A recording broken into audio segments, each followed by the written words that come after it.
Welcome to Carolina Sculpture Studio. My name is Clint Button, and I'm a granite sculptor. Welcome to video number 77 of the virtual stone carving apprenticeship. Okay, I wanted started on this next end, and I just wanted to break in. You know, if something happens, I'm going to tell you, I'm going to show you. I want you to see that the reference lines that we cut it on the other end, remember, we're about 1/4 inch deep, okay? And that's probably had to do with how plumb my saw blade was. I probably had it tipped out just a little bit to run out. I got it pretty close, but I had it tipped out. And then this cut may have been in too much. Now on this end, I cut one on that end. It's nowhere near 1/4 inch deep, just maybe a fat 1/8 or 3/16. Right here, I'm just gonna barely clear this reference line. So this side will go even faster than the others because there's less stone to remove.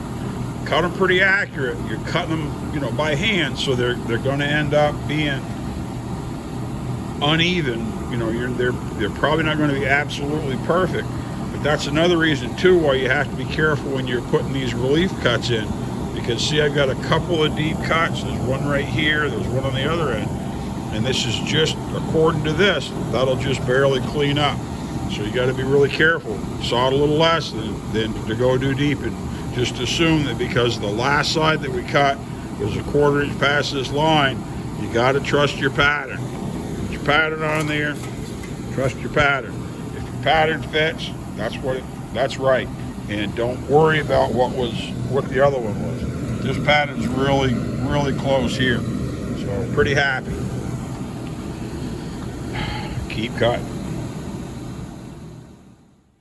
These reference lines are proven to be pretty close. The top one I got to go in a little bit, but that bottom one, the middle one here in the center, is just about perfect. So, you know, try to make them close, and that other one wasn't as close as it needed to be, and this one's right on the money. So now, if for some reason this line wouldn't clear, I'd have to push this face back, just like we're going to do on the back.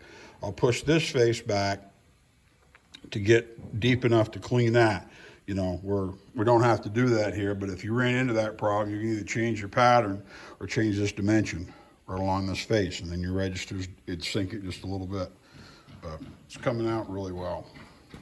My light's right now. Start on this in the morning. When you're doing edges, and this is just a general rule, okay, you're gonna have, and this is part of why we always tip an edge, we bevel it when we get done, because if you leave it sharp square, it's going to get chipped. I mean, anything that gets dropped on there, you know, after you do the installation, it's just a risk. And so I'm not talking about putting a 1/4 inch face on there. I'm talking about just breaking that edge. Like, see up here, it's kind of already tipped a little bit. But you're going to have small crumbles because of how you work the stone. And it's apt to have something fall out. And now if we go and dig on that, you know, the first thing a lot of people think about is that they're going to take a tool and they're going to scrape that whole thing down and get rid of it. That's going to mess up our line. You know, what's better to do is just slow down. See, at this point, we're just barely getting to where it fits. Okay, so we've still got to take off some material above that where that chip came out. We've still got to take a little bit off and lower this face a little bit. If we lower that just a little bit, that takes out the vast majority of that chip. And the advantage of this job is going to be looking down at it, not looking this way to see that this is perfectly flat along here. We need to get this flat all the way across, but by the time we lower that a little bit to fit the pattern and then bevel it, that little crumble will be gone. Now, same thing applies here, using your tool on a bias. I like to use these wide chisels because when see if I can hold it. I can hold it and support it really well with my other finger to use just a little bit of it with my hand machine, as opposed to having it loose where it can move. That's why I don't like to work like this you have to be really careful because you'll take just a little bit too much of a bite and you'll grab it and you'll have a dip in this. You don't want that. But when you do have these crumbles, don't try to still stay on this bias to support your tool. And then keep your tool rotated so it dulls evenly. You don't have one side really sharp and one side really dull. You want your tool to be used up at an even rate. But don't panic if something crumbles, because it will happen. And then at the end, we'll either take a brick or take a bush chisel, and we'll go right down this whole edge. A lot of times we'll break it first with the bush chisel and then rub it with a brick real quick. And that'll take care of everything, and we'll get rid of all of it. It'll look great. Okay? So just calm down, do what you're trained to do, not what your panic is I got to do right now. And that should, 90% of that will disappear. Okay, I want to show you this before the light goes away. That's that same little collapse right there. I've got to go just a tiny bit down. See it's still hitting on top? I got to go in that much. Just getting that to clear the initial edge. We've lost at least half of that little chip. If we rub that edge and tip that edge, you'll not see a thing. So you're gonna have stuff like this where a little crystal just falls apart. That's one of the reasons that I said in the square in the block video that mahogany granite is junk car, because this happens all the time with a mahogany granite, a large grain granite with the big crystals that's real showy, and people like the way it looks. But those crystals are not secure, and you'll fracture a crystal and it'll just collapse or fall out, or it'll be a big piece of mica that's sticking up through, and it'll end up being on a diagonal, and the whole top of it will just fall off, and there's nothing you can do about it. You just have to leave them, because if you chase them until they're all perfect, you'll run out of stone. It'll never be perfect. We tip that, that's gone. Okay? Keep carving.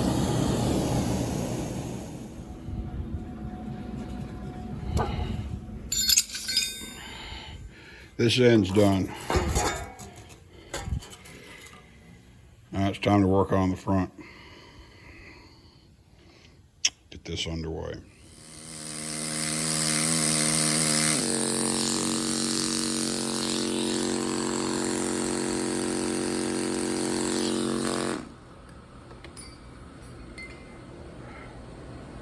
Whenever you're doing something like a mitered corner that has to match, that's when something like a pattern really comes in just to be a fantastic tool. One of the biggest reasons that something like this scotia won't produce a perfect corner, a perfectly straight line, is because one curve is deeper than the other. And that changes how they meet.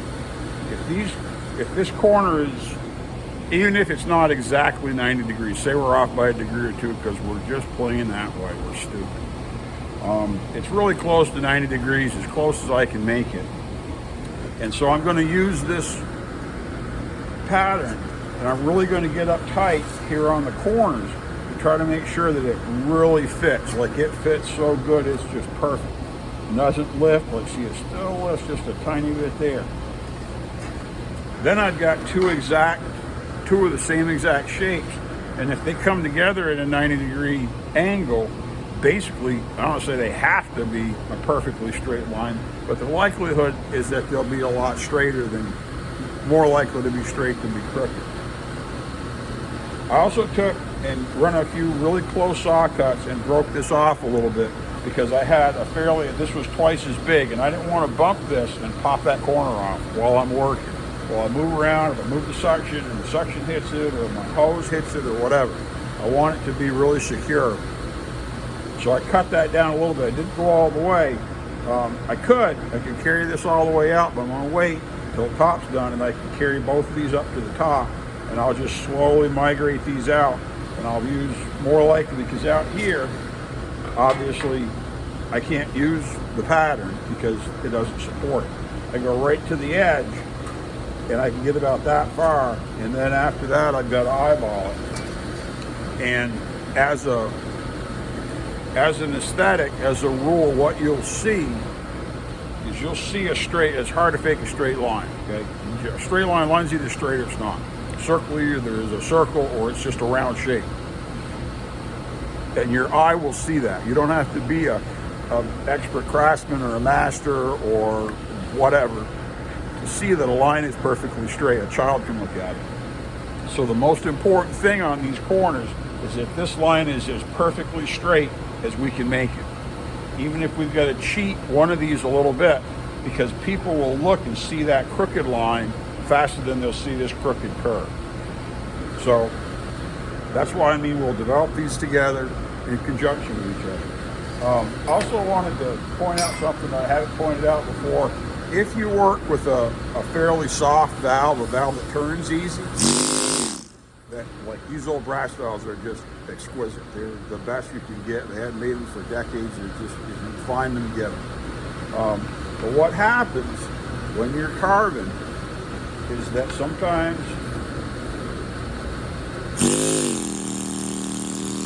it'll be where you work it away, give it a yank, you bump that valve. Don't yank on your hose. Put it where you know it's going to be.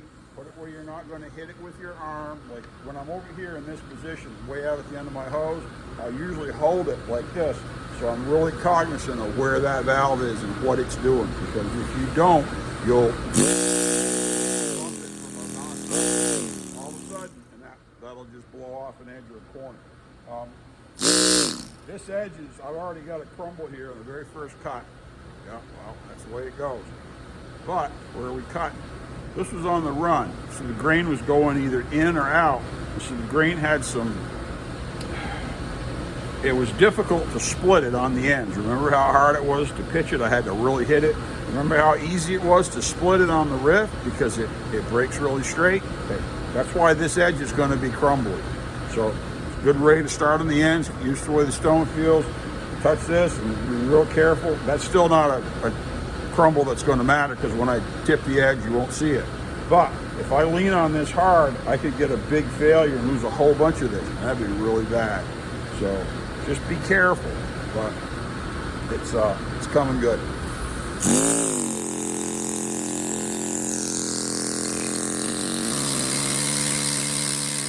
As I'm putting this video together, I try to watch everything and really, so I'm trying not to repeat myself, but also so I don't leave something out. Before somebody calls or posts or whatever and says, hey man, you told us never to go into the work with the corner of the chisel. Never to go in like this and carve with the corner of the chisel. And then you turn around and tell us to put the chisel in there and carve like that, okay? You're right, I did. I did both of those. I told you don't carve with the corner of the chisel, but I also told you to carve with the chisel on a bias and use part of the chisel, holding it like this so that only this corner is exposed and it's on a bias. So basically you're feeding that into the work. What I'm not doing,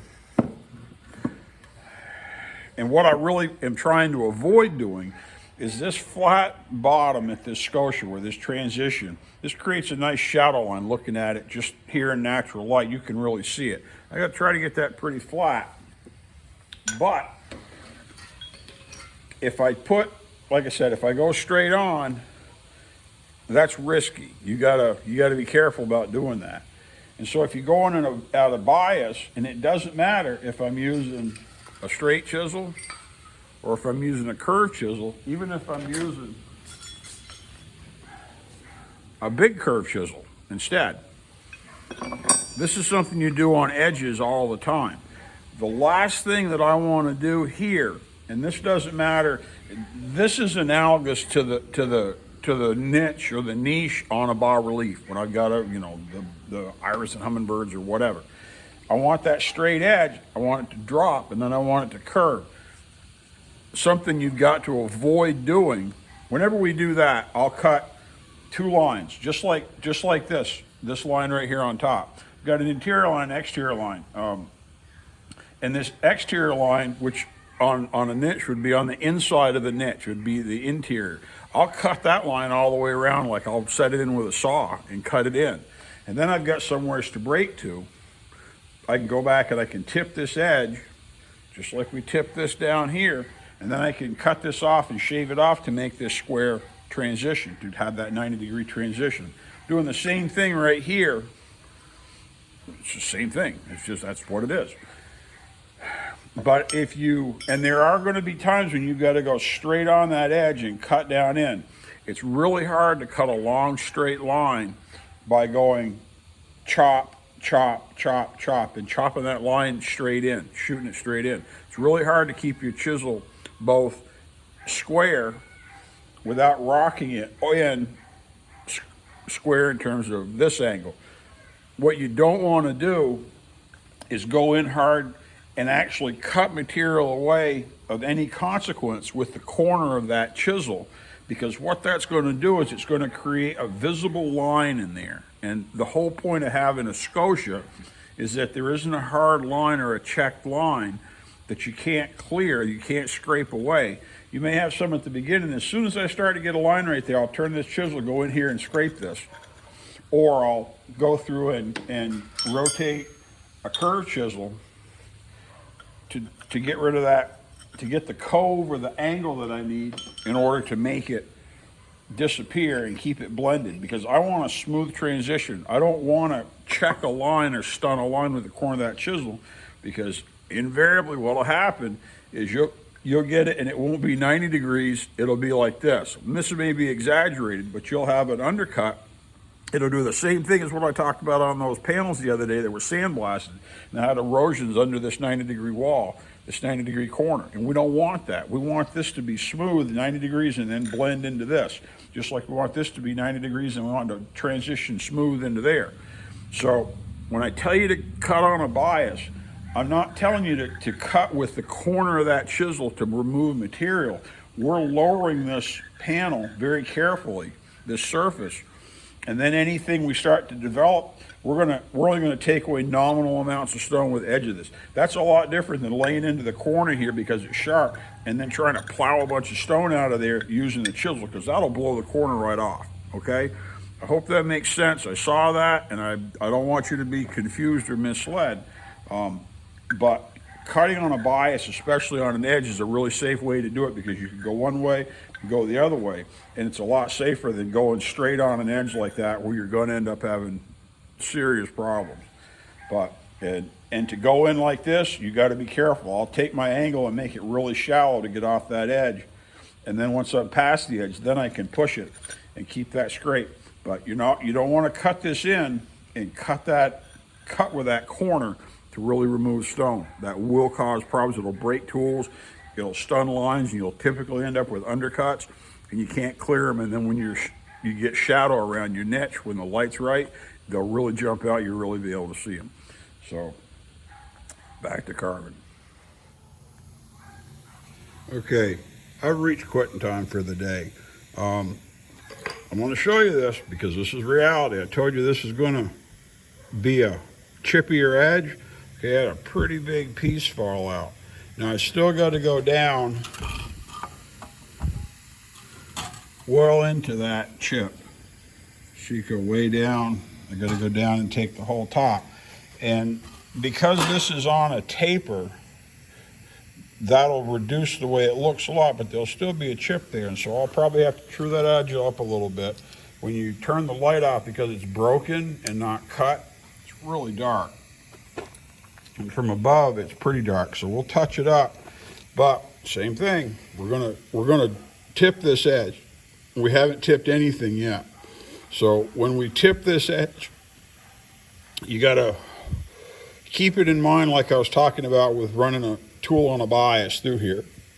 Okay? If you just drag your brick or your chisel or whatever and go through the bottom of that, it'll just make it bigger. Okay, you'll dig the hole bigger. So what we'll do is when we get to the point of putting a bevel in this, because we're probably going to take like that much off. We're going to take like 1/8 of an inch off the top of that to clean that up and make it look good. And that'll help diminish it quite a bit. We're going to have to take and mark it up carefully with the tool to make it the same color as the stone. We can't leave it that blue that broken. We got to whiten it up a little bit. But we can, this has got a little bit of a crown here where this is not in as much as it could be. And so we'll work with this to adjust the edge, and then we'll put a bevel on it. And that bevel will compensate for a lot of this. And that's one of the reasons you put a bevel, because, you know, we have different characteristics when we break the stone on the run versus the rift. Same thing when you carve it, run versus rift. This is why if you carve, say, this is a good education on granite in general. The grain in this granite is running up and down. If we look at this, this is the same as looking on this face. This is like looking at the end of a board or the end of a log, or straight down at a stump. The stone will break very easily. Now, if we stood this up on end, maybe you make a 5 foot, almost 6 foot tall statue out of this. Yeah, you could, but see how fragile this is? If that grain is running straight up and down, and you've got a head out here and a neck, or you've got arms with wrists that are only, you know, maybe 3 inches by 1.5 inches in cross section, and it's that fragile, they just snap right off. So you can't. So this is part of understanding and learning about the stone. Like I said, I could fix this, never tell you all about it, and you'd go out and carve something and have a big failure, and all of a sudden you'd say, well, man, but you never mentioned that. And I was like, yeah, well, you got to learn. I'm trying to help you learn. This is going to be really fragile. That means I've got to spend, if I was going and buying chisels, I'll probably burn up twice as much carbide cutting this edge in terms of per foot or length. You know, I'll use a lot more chisels because I'm going to have to keep them sharp. That means I'm going to go through carbide, I'm going to go through grindstones. Things are going to exhaust really fast, and it gets really expensive. But this has got to be trued up because this has got some crown here, more so than over here. And so by the time we clean all this up, straighten this up, and brick that edge and make this look really good, I'm not afraid of this stone. I know it's going to be hard. I know it's going to be crumbly, but I'm going to make it look good. So hang in there, and we'll get this edge cut. Okay, while we're talking about things like the edge and crumbling stone and all that, let me bring up one more point. This probably will try to talk for a couple minutes and wrap this video up. It'll be a little short, but then we can move on to the next stuff. What most people do now with edges is they saw them in with a diamond saw. If they don't, just grind them in with a diamond saw and just keep scrubbing away. Okay, that has its merits.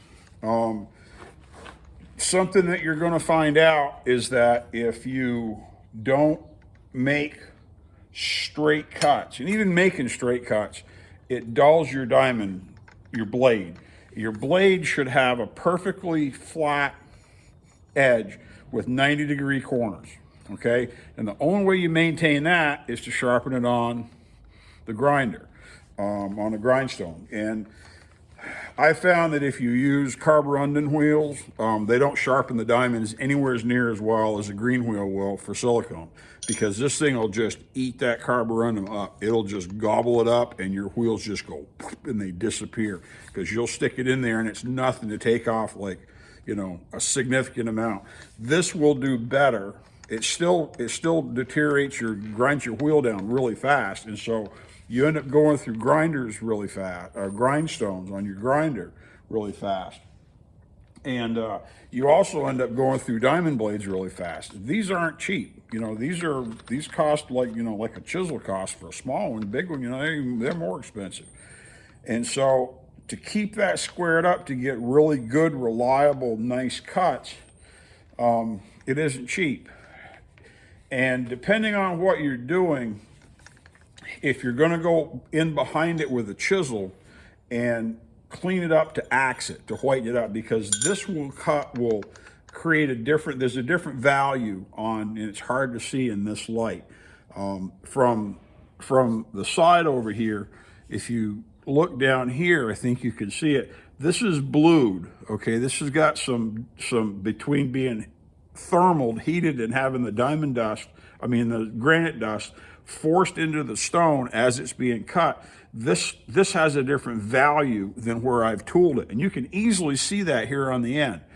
In order to get rid of that bluing, that color, to make this even, well, most people just sandblast it. Yeah, I don't know, that ain't carving. Okay, you can, whatever you want to do, you can do it, but that ain't carving. If you're going to put a tool on it and axe it, now you have to cut through that skin, and the skin from a saw, it's a challenge to get the tool to bite, and then to get it to bite even, you'll end up have some dimensional loss. It's nominal, but you will to get it where you want it. The problem is when you start doing that and you get up on this edge, when you cut this, well, take this saw and cut it, put it in there and cut it, and put it up against your cheek. You ain't gonna do that, are you? Because that thing will burn you, it'll stick right to your face, okay? That heat thermals this stone, and it makes this stone fragile along the edges. So if you've got an edge that's already fragile, and you go ahead and say you cut it this way, just say I was going to cut it this way, and then I was going to cut in like here, like say we cut this, we ran this with a saw, and then we cut this with a saw. That edge is going to be thermaled twice, and it's going to be particularly fragile. So when you go in there with a chisel and start doing it, you're apt to have a lot of this crumble along the edge. Now, the way this is now, the only energy that's put into that stone has been impact energy because me cutting it with a chisel. And so I've got a chance to be a little more, I can be more careful cutting this. Just gonna have to slow way down. You know, now that I cut two ends and I'm feeling great and everything's going good, and now I'm over here and the stone's saying, yeah, buddy, watch this. I'm gonna teach you something. So I'm gonna have to slow way down and keep my tools really sharp and go really slow through here, because I've done all this with a 1-inch machine so far. I'm probably gonna have to cut my edges with a 3/4-inch machine, which is gonna be slower than death. Keep my chisels extra sharp, which means I'm going to be getting up and down and up and down and up and down sharpening my tools. That's why my grinder is 6 feet away, so I can get there. And you can see it right there. You know, I'll point right to it. I just got to take a couple steps, and I can sharpen my tools, and I'm back carving. That adds time, that adds labor cost, that adds to the schedule, everything. So if you do with a die grinder, you know, die grinder's the same thing. You know, you're using diamond tools. You know, they're diamond tools and they're rotary. They're going to spin and, you know, stick that up against your face after you've been grinding. It's hot. You don't want to do it. That still imparts heat down here. It facets it. It creates a different colored surface, just like this.